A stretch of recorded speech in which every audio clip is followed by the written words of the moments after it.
I hope everyone can hear me. Welcome to our Build Your Future eLab number 4. And I'm very happy to welcome you all today. I'm gonna give you a little bit of a introduction about myself, about us, BYF Europe, and also some technical details about this webinar, some practical details, and then I turn to our speaker, Massimo Infunti. So as I said, or I might not have said it, my name is Jochen Schell. I'm the director of BYF Europe. BYF Europe is at the center of the BYF Community Network, which is a network of communities and organizations working with the BYF approach and methodology. We have an outreach of more than 100 communities in 14 countries, and this Build Your Future eLab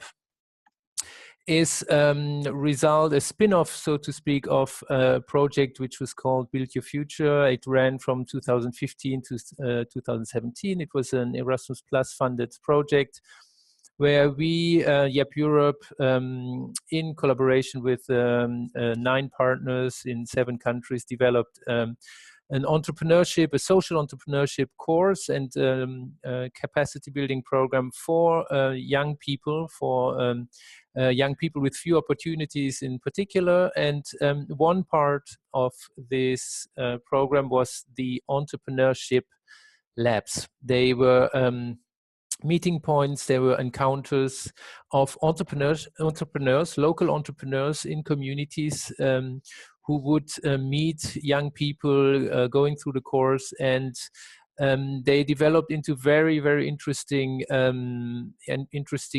events where young people got inspired and learned from these local entrepreneurs who they could also identify with. And also mentorships came out of this initiative. So we thought we want to continue with this whole concept of entrepreneurship labs. And this, as I said, is a spin-off. It's an online version of it. And we are very happy to be today at the 4th version of this with Massimo Infunti, who I will introduce to you in a minute. Some technical or practical aspects of this webinar. You can use the chat to ask questions. Massimo will also ask you questions or information, and you can use the chat. Unfortunately, you cannot use the microphone or video. This is the nature of these webinar settings. And we will also run some polls, some questionnaires in between. You will see when they pop up, and you can give your opinion on certain things. So I think this is roughly it. As I said, I would like to introduce you to Massimo Infunti now. He's basically from Italy. He has a degree in computer engineering with a specialization in transportation and urban development. He has been working for Microsoft Italy and Click Mobility. And he also is a founder of several companies. One of them is Impronta, which is a consulting company, and second one is Bike Square. And we will hear much more about this second company, Bike Square, and he will tell us about, in particular, partnerships he had to set up for this company. And Massimo is also a very well-known figure in the BYF community. He's been active more than 10 years in Italy with BYF and BYF Italia, and he's been working with young people. He's coached and trained probably hundreds of young people, and this is why some of you might know him, and if not, well, he's a very engaging and inspiring person. And here he is. Massimo, if you could turn on your microphone and camera. If I forgot anything in my introduction, please let us know. You are super accurate. Perfect. So the floor is yours, and yeah, we will listen to Massimo now, and we will have a question and answer session also at the end. We take about 10 to 15 minutes at the end to engage with the other participants. Okay. So thank you very much, Massimo. Thanks to you, Jochen. I see in the participant list a lot of people which I know already, which is nice. Hello also to the people I know less. And I will start sharing my screen and presenting a little map, which I want to share both of this. I will show a little map which I used to summarize the key elements of Bike Square. I was asked to present in particular the aspect concerning partnerships. But before getting to partnerships, I have to explain a little bit about the Bike Square, because otherwise it's complicated to understand. So I help myself with. Do you see my browser? I guess not. We see your map right now. Okay. Now you see the browser, right? Yes. Okay. So Bike Square is a very small company. It's a startup, actually. In Italy, we have this form of company which is innovative startup, meaning that most of the personnel should have a master degree in technical or recognized university. And my business partner and I, we decided to found a startup which was actually implementing something we were working already on. And the idea is that we have 3 products, which are the 3 that you can see here. One is a platform, meaning a website and an app, which runs both on Android and iPhone, which supports a tourist who wants to visit a territory by bike in particular, but it could also work for people going on foot or hiking or whatever.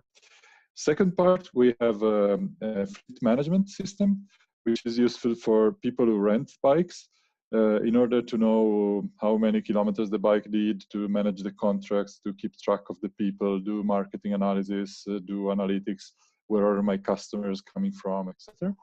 And third part, we have a small hardware that we install on the electric bikes, and that hardware integrates with the fleet management and tells to the manager, to the bike rental shop, where the bikes are, where did they stop.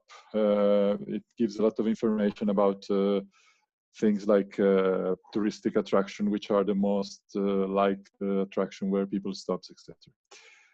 The 3 of these together have been put into a platform, which is our e-bike platform, which is called ebike.bikesquare.eu, formerly known as Itaway, but now since we are expanding also abroad, we gave up the term Itaway. And as you can see, we are now in several places in Italy. If you zoom, there are more cities coming up, and also in Slovenia and Spain at the moment. So this is the key idea. You go to a territory, you can, for example, this is the territory that we run ourselves, Lange. You can choose the route that you like better. We have a selection of routes that you can choose from. And with our app, you can visit that territory as if you had a friend coming with you by your side. So you can choose, for example, where you want to stop for lunch, where you can have a drink, where you can do a wine tasting or stuff like that. And here comes the key concept of partnerships. Do you see my map? Or do you see still the browser? We do see the website. Okay, so I have to share. And there is a little delay, I believe, when you show things. Okay. So just keep that in mind. Yeah. Okay. So the key idea is to create on the territory the conditions for a tourist to visit that area by bike, in particular by e-bike.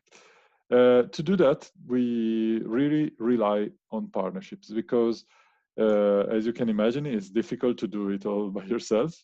It's impossible that you rent bikes, prepare the app, cook food, host people, and serve wine and produce wine, etc. So the idea is to create a network. I put it here.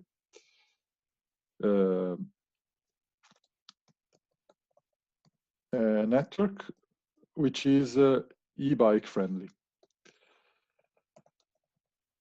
In our case, the condition to be bike friendly means, first of all, that you want your willingness to host e-bikers, which is not so obvious because bikers sometimes sweat, they have to recharge the bikes, they are in groups sometimes, so it's not that every place is fine with having e-bikers. You have a place to host the bike by night, and you have a plug to recharge.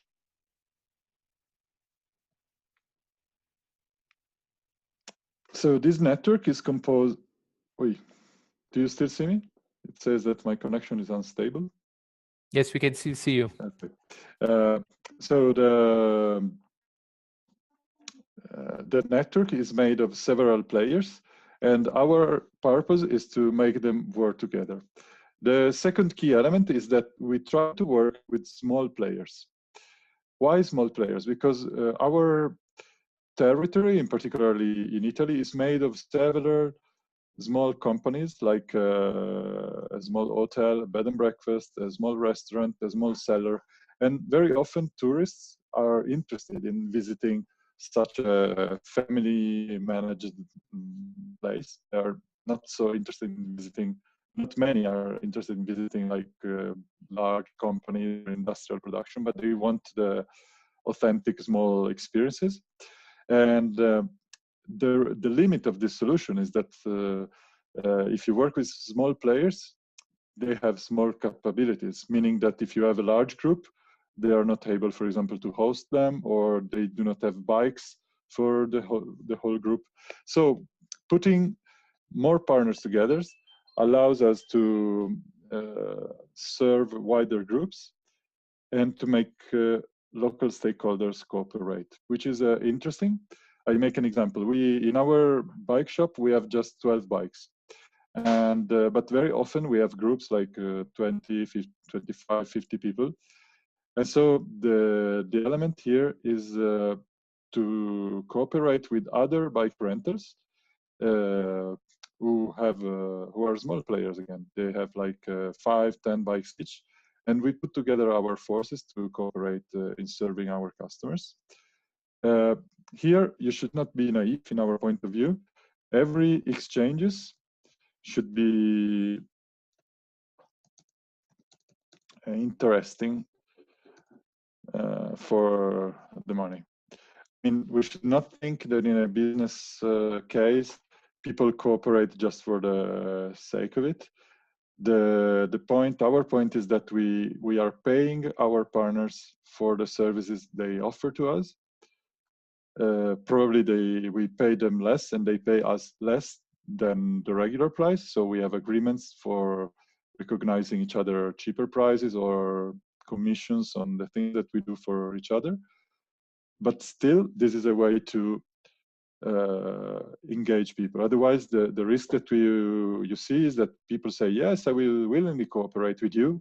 But then if they do not have an interest, an economical interest, I mean, they will probably do something else. And so your partnership is a little fake.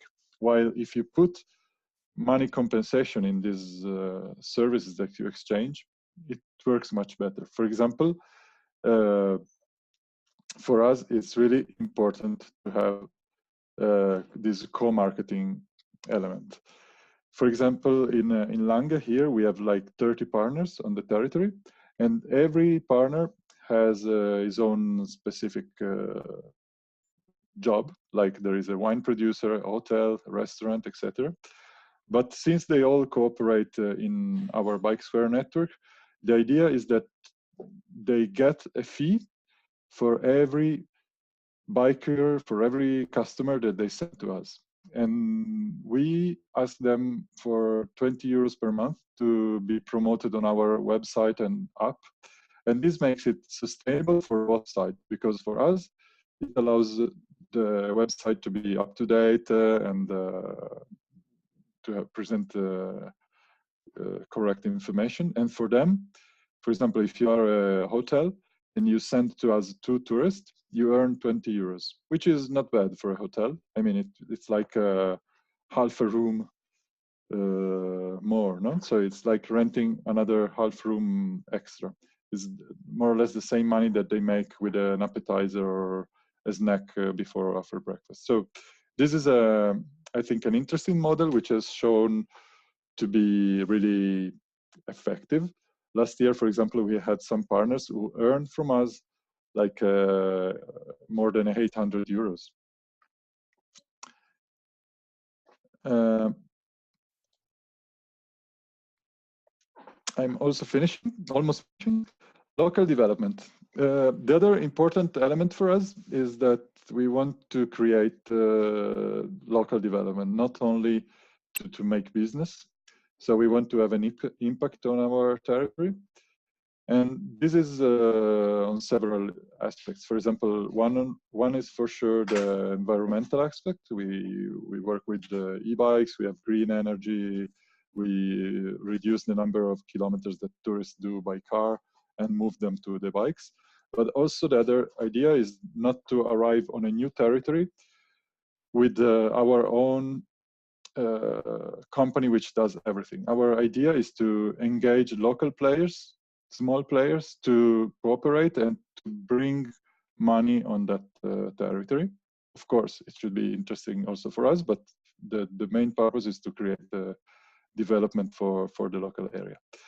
And this is final point, expansion. We wouldn't have the forces, the strength to reach out several places around Europe with only our own forces. So the idea of creating a network to create a partnership, alliances with other territories, for example, again, I share the screen, that we are, for example, in Lake of Garda, which you might know. The idea there is that we are not running it. We have a partner there, which is a bike rental shop, who is following the same model as we do. Somebody could think of a franchising model. It's not exactly like that. A franchising is more like having our own brand and like equipment and everything, and sell it in different territories with our brand. Here, the idea is to create a network on the territory which uses our platform and our brand to be recognized. This is slightly different, but the approach is very much different. To finish, I have a small video here, which I hope you enjoy, which should try to explain what I was saying. Tell me if you see it or not. Oh, it doesn't start. Nice.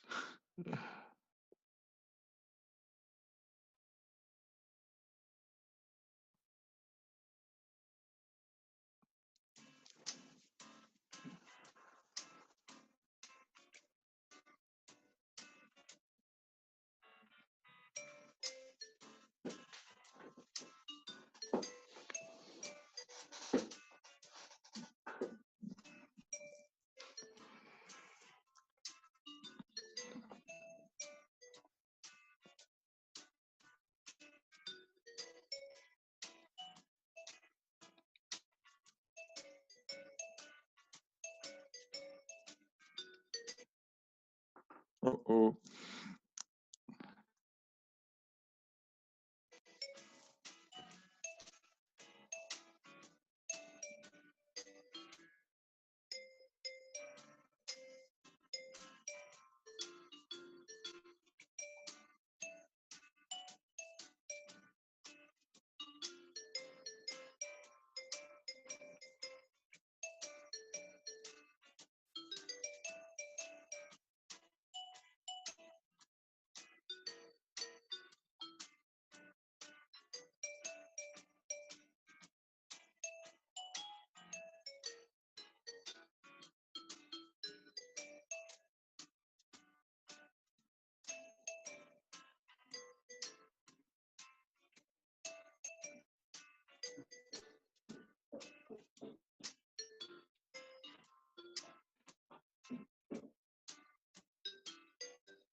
and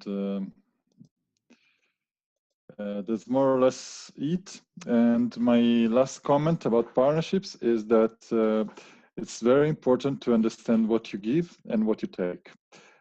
A partnership doesn't work if you only take or if you only give. Otherwise, it's called favor or asking for free services, or it's called customer and provider.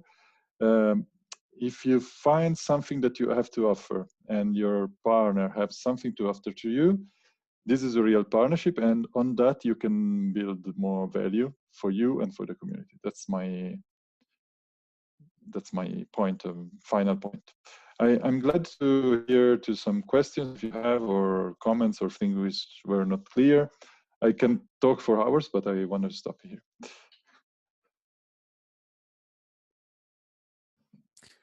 Thank you, Massimo. We can definitely, as you already did, ask people to ask some questions, and you all can use the chat to do so. My first question, since while we wait for the others, can you tell us a bit about the, I mean, the challenges of setting up partnerships, in particular for your business, and if you can think of very difficult situations you had to face, can you tell us a little bit about Yes. this? So the challenges are definitely that creating partnerships is it's a hard work. It requires a lot of time, a lot of meetings, a lot of people to be convinced, to explain your model. I mean, if you just sell something, it's a little easier. If you are looking for a partner, you spend much more time, and this is where we find a lot of difficulties, because of course Italy or Europe are very wide, and finding partners all over is not so easy. But fortunately we have a very good colleague who is working very well on this. And the other thing is that sometimes, and we are still very small, but sometimes there are things which are, you think that they are very clear, but the partners do not understand them the way you wanted to. So there are, I mean, it can be sometimes there are needs of clarifications and lawyers and stuff like that. But fortunately, it's less that we could expect so far. And I have a question here from Alexandra asking how long as it took to build the network of partners. We have worked on 2 levels. First of all, we have been working here in our region, Langhe, which is a touristic region in the northwest of Italy. And it took 2 months of our colleague going really door to door to meet the local hotels, bed and breakfast, etc., and engage them. And after 2 months, he managed to have 40 partners, paying partners, because if you are a business, if you're a commercial activity, we ask you 20 euros per month. If you are not commercial, like a museum or like I don't know, a monument or whatever, we don't ask for anything. So we had 40 paying partners, which is a good result. And that helped us to test the system in our reality. And then since last year, this part happened in 2014-15. In 2015, we started locally, and in 2016, we started expanding in other territories. First of all, Italy, so Cinque Terre, Etruria, Sicily. And now we have a colleague, and I come here to the question of Tanya. How does partnership work with other countries? What is the win-win situation? We have a colleague who is based in Barcelona, and she is finding partners now just in these weeks in other countries. So these new partners have never been working with us so far. They are just starting now because the bikes season is from March, April. So they just agreed to be partners in December, January, but actually we have not been doing much so far. How does it work in other countries? Our partnership is in 2 levels. I try to explain it here. Sorry, I moved this here, which is more sensible. We have one partner, which is the BAM, which is the Bike Square area manager. And this is actually like Barcelona, Ljubljana, etc. And they are our partners, and they will find local partners. And this way, the same model that we apply here in Lange, they apply it in every other area. And the win-win situation is that, of course, for them, or for example, for Barcelona area, they are in the same network. So when the restaurant sends somebody to the bike shop, it will take his percentage, etc. And the hotel can say, I have bikes to offer to my customers, as if he bought them, but he doesn't need to buy them and doesn't need to study the routes and know where give recommendation, because he has the app and gives the app to the customer. So relying on the platform is already one interesting solution for most of them. And the second level is that every partner that they put in the network, that they convince to enter the network, they pay this 20 euros per month, and half of this goes to the BAM and half of this goes to us. So it's again a win-win solution, because the BAM doing like the selling activity, so to say, and we share the revenue of that. So for us, it's less effort to find local partners, and for them is an easy way to offer something more that they could offer by themselves, like the platform and the website, which otherwise it would be very expensive to create from scratch. Did I answer the questions? How do you position yourself? How do you position yourself to the competition? There are many e-bike rental platform organizations out there. What is your unique selling proposition? What makes you so special? Oh, so competition is very one of our elements. So the first element which distinguishes us from the competition is this idea of partnership. Not many of the competitors that we have show off a similar model. There are some like public projects which have a similar approach, but they then do not have the commercial strength to support the activity.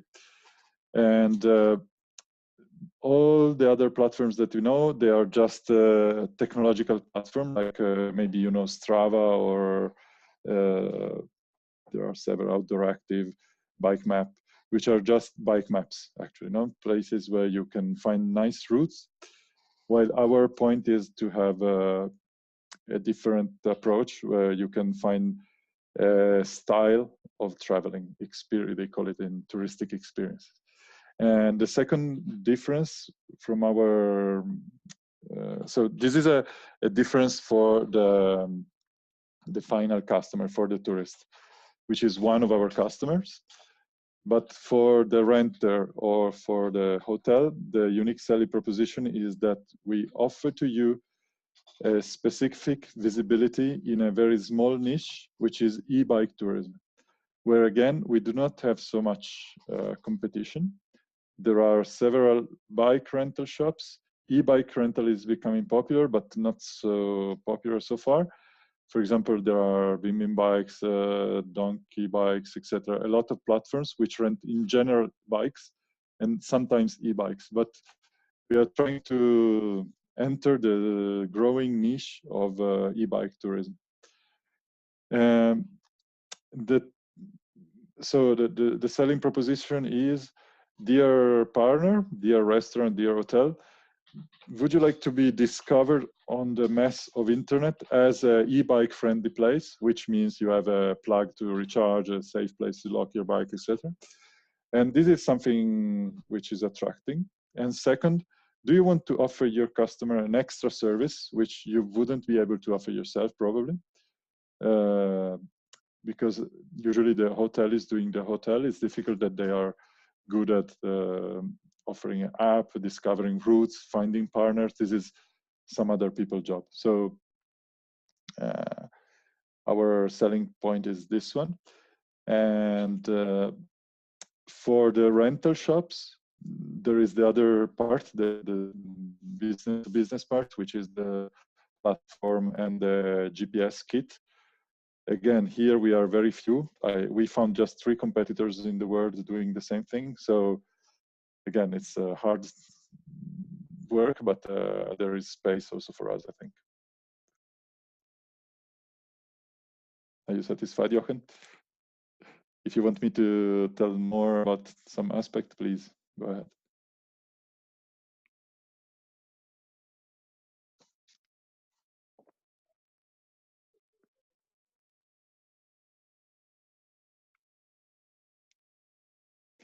Jochen, what tools did you use to convince partners, investors? Did you go around with a business plan, website, face-to-face selling? Haha. So the good news is that we have an investor now, and the investor, which is a big investor, German, by the way, was attracted by the website. I mean, he was looking for a solution for e-bike tourism to expand his portfolio of solutions. And so our selling point was the first contact point was the website. And this is for the investors. And then, of course, we have a business plan. We have been helped in doing the business plan by the incubator of the Polytechnics of Torino. And now we are changing our support network. We are in a thing which is called Réseau of Entreprises, which is a French network of entrepreneurs who are supporting new entrepreneurs. It's very useful because we get in touch with the 12 entrepreneurs which are already well established, and they give us advice even if they are in different fields. And it's really, I mean, they are quite senior, and they compare to the Polytechnics where the tutors were junior. In this case, we have very senior people, different style completely, but really interesting. We learn a lot. For what concerns partners, I mean, the local partners, the solution is 50% the web. We are offering them the opportunity to join the network through the web and face-to-face selling. And also, face-to-face selling is not like door-to-door, but we prepare a list of possible partners in a zone. We work area by area. So, for example, we say, let's go to the Garda Lake, and we identify all the bike rental shops, all the big hotels which are already working with the bikes, etc. We contact them, ask if they're interested to have a meeting, and then we have a local meeting with them. And sometimes this activity is also made through fairs. For example, last week there was a big Italian tourism fair. We were there with our booths, and we presented our idea to a lot of partners, and we hope we will close contracts with some in the south. That's the idea. For the final end user, for the tourist, our strongest selling points are the partners themselves. So you are in a hotel and the hotel manager says, did you think of using an e-bike tomorrow? Why don't you try? This is our selling point. Second is the website. And third is TripAdvisor. We have a very good TripAdvisor profile. And that really says a lot. So if somebody works in tourism, TripAdvisor is really a good point. I have here another question from Alexander. Could you give some tips for young people wanting to start their business? Well, the first tip I would, how old are you, Alexander? I don't remember. Are you a young person? How young are you? 33, so average. Uh, uh, my tips for young people are be competent. I mean, be sure that you learn from somebody else. Work as an employee of somebody who has more experience. Try to train yourself, but not only in schools, I mean, on the job. Because I think in my experience, for example, when I was in my second job after Microsoft, I was like my dream was to be a mobility consultant, but I was like, the guy who's coming from Microsoft. So I was the computer guy. Half of my time was fixing computer for people who had problems. But this was a good thing as well, because I was in very good relationship with the CEO of the chief selling of marketing officer. And this was very important for me because I learned from them a lot. For example, from the CEO, I learned a lot about managing a company, how to keep tracks of the money that you spend, the projects, things that at school you don't learn so much, or if you, unless you study business management, but then you don't know other technical stuff. So being side by side with someone who is doing something similar to what you would like to do is really useful. So don't start this the first day out of school. This is my recommendation. Second thing, of course, language and computer skills, because most of the things you do are outside nowadays. It's difficult that you work really locally. And computer skills are necessary for almost everything. And if you are good at that, you save half of your time. You save a lot of time. And the other thing I would say is to start small. I mean, very often I see also in Build Your Future, there are young people who try to start with a very complex project with a lot of details, which is nice to have it in your mind. But when you start with a very simple as possible idea that you can test and see if it works or if it doesn't work. Try to be backed up by something for your investment. For example, if you want to buy some equipment, try to look and see if there are grants to support you in buying the equipment. So in case your idea was not so good, you have wasted a lot of time maybe, but not so much money, which you have to give back to somebody or to the bank or to your parents. So start with a very small idea, see if people appreciate it. If not, don't get offended.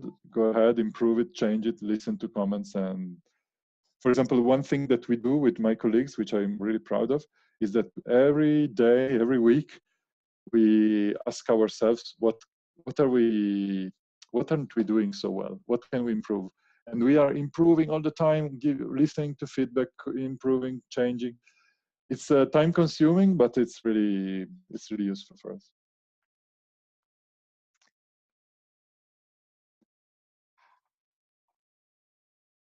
I just read the question and I said, this is Jochen. Where do you see BikeSquare in 10, 15, in 5, 10 years now? So the idea would be, the dream would be to become as recognized as Airbnb. So if today, if you want to rent somebody else's house in a different city, you immediately go to Airbnb. At least in Italy, it is the top site. I know that in other countries there is HomeAway, for example. My ambition is that if somebody wants to rent an e-bike in the world, or at least in Europe, they should ride BikeSquare. That's our vision. So we would like to be present in every country of Italy, of Europe, and to possibly in the world, maybe in some tourist destinations. What I see is that now the effort to conquer new customers, new partners, is very high. But what I hope is that when we become a little more famous, there will be people asking to us if they can join. So I hope it will be, after the wheel is spinning, the partners will get in faster. And of course, the investor has a big role in that. How long has it took to build the bike business from idea to making profit? So we started in like April with the idea. And actually, we had the idea because we already had the idea flying in the air, but there was a grant, a local grant for some local authority who wanted to expand the touristic season in our area, which was very much concentrated in September, October, November. They wanted to enlarge it. And so they gave out 40% grant of your investment in differentiation area. So in April, we started thinking, why don't we were already working in the cycling tourism sector, but not directly. I mean, we were consulting. So we said, why don't we buy some bikes ourselves? We have a house which has some space still to be refurbished. And so we started this project with, again, with this grant of 40%, which is not bad, to refurbish the house and just not the house, just a room of the house where the shop would have been, and to buy some bikes, which was quite of an investment. And in September, we started our first rental. And at the end, and the season went very well. We had this new colleague who expanded the network, and I would say that the beginning of the second season was already profitable. Not really profitable, but was already paying itself. At the moment, we are paying ourselves with the bikes. I mean, the bikes are paid back, and we are paying our time working on the bikes. If we just rented the bikes, all the platform, the computer part is still a development, is still an investment. We counted that we invested some 180 euros, considering our time, our money, etc. And so far we got like 100,000 euro back. So it's still 80,000 euros to be earned. But I mean, it looks promising. Maybe we do a big mistake, but so far it looks promising. So summing up, sorry, I spoke a lot. For Alexandra, from April to September to start, and one season to become not profitable, but break even, excluding the investment, to break even for the running costs. You say you're reevaluating constantly and trying to improve constantly. What have been the biggest failures or mistakes you've made so far? And what have been the best improvements? Difficult question. So far, we haven't done really big mistakes, like things that you say, oh shit, it's really a big mistakes. But for example, on the website, we discovered that it's not clear for a lot of users what we are selling. I mean, they think that they are buying like an experience altogether, that they are buying the bikes and the restaurant and the hotel, while we are selling only the bikes and the other. I mean, there is a little of misunderstanding there, and we are trying to improve it. We are doing, for example, there is a consultancy company who did a test, an anonymous test to some users, which were screened, and we saw the reaction of the user to our website, so to see what they thought of it, which were their critiques, which were the things that they like, and we learned a lot from that, for example. Other mistakes we've been, I don't know if I should consider it a mistake, but this idea of being called Eat Away at the beginning, and now changing our identity. is not really easy. I mean, it's really very time consuming between lawyers and redoing of the website identity, graphic design. I mean, it's a big mess. But you know, these are things you cannot know at the beginning. We didn't have a vision. Improvements. The other big mistakes we've been doing is on the hardware development. We are not very expert in hardware. We are software experts, but the hardware, the kit, the GPS kit is not our main skill. So we had to cooperate with a different an engineer who did it. And it was not so easy from the beginning to keep track of all the aspects. So we wasted some money in building prototypes and destroying them and rebuilding. I mean, I think this is normal when you build something physical, that you don't guess immediately the right shape, the right size, the things, but still is something we have to improve. The best improvements, I would say, on the website, we are working still a lot. And for the e-bike rental, for example, one thing that we did was to, until a few months ago, if you look at Itaway Facebook page, on Itaway we had like 4,000 plus likes, and we had the little techniques to increase likes. For example, we tag every customer that we have in their group and we put a funny video. It's a little effort, but it keeps people involved on Facebook, and this makes a lot of people see you and grow with a little effort in marketing expenditures.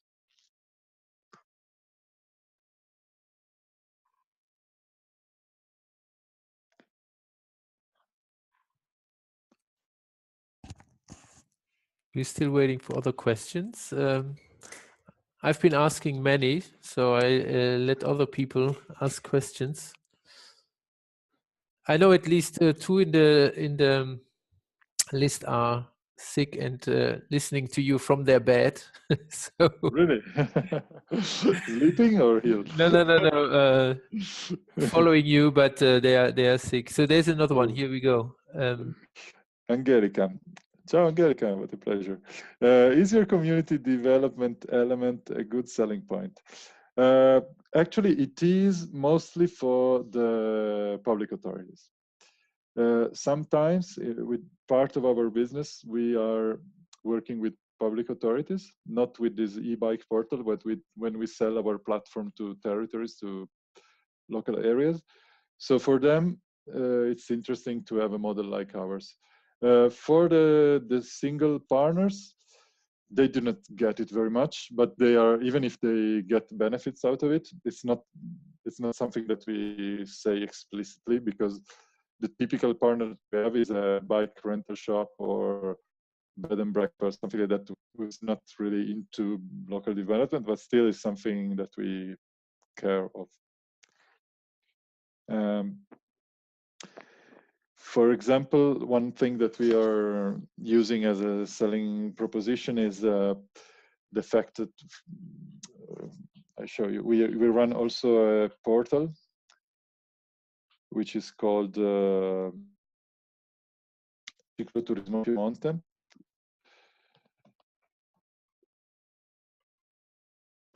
And this is the same idea, the same platform, but applied to the whole region of Piemonte, which is our region, and we want to expand it to other areas.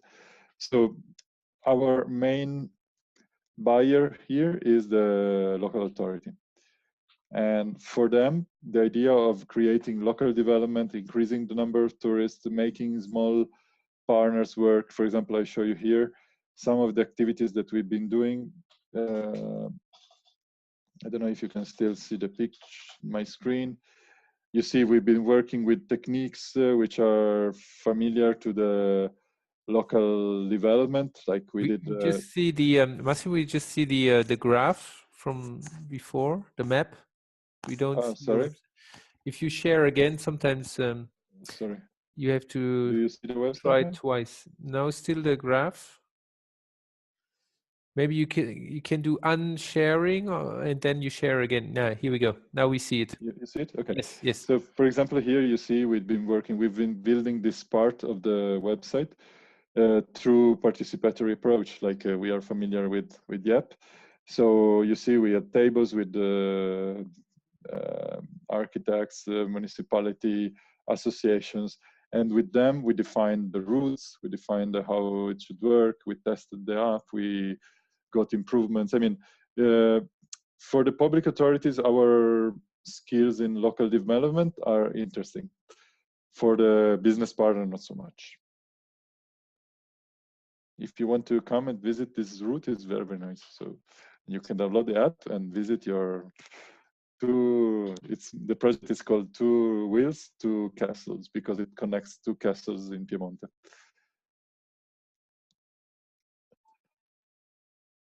Is there other questions? No. Okay. Well, I don't see other questions, and we also thank you, Massimo, from Angelica. We also up with our time. I would like to thank you very much, Massimo. It was very, very interesting to learn more about partnerships, to get an insight and all the details about your business. And I am sure it has been, and the polls have shown that it has been very inspiring, and people learned from this session. If you to the participants, if you want to follow up on Massimo's business, I'm sure he's happy to share some links that you will find this internet site easily on the web. Maybe you want to share it in the chat again, Massimo, so people can click it straight because they can't have an access link through the presentation. But so if you want to follow Massimo and his business, here we go with the link. If you want to follow us, YEP Europe, and our Build Your Future eLabs, we will have our session, our eLab number 5, next month. It's a monthly event, and we would be more than happy to have you again, and for you to also share and promote this learning events. So thank you again, Massimo, for this very inspiring, interesting session, and thank you to the participants, for being with us. And that's it for now. Here are the links again, and we say goodbye for now, and we'll hopefully see you again, Massimo, very soon, and have our participants with us in our next session. Thank you, and bye-bye. Take care.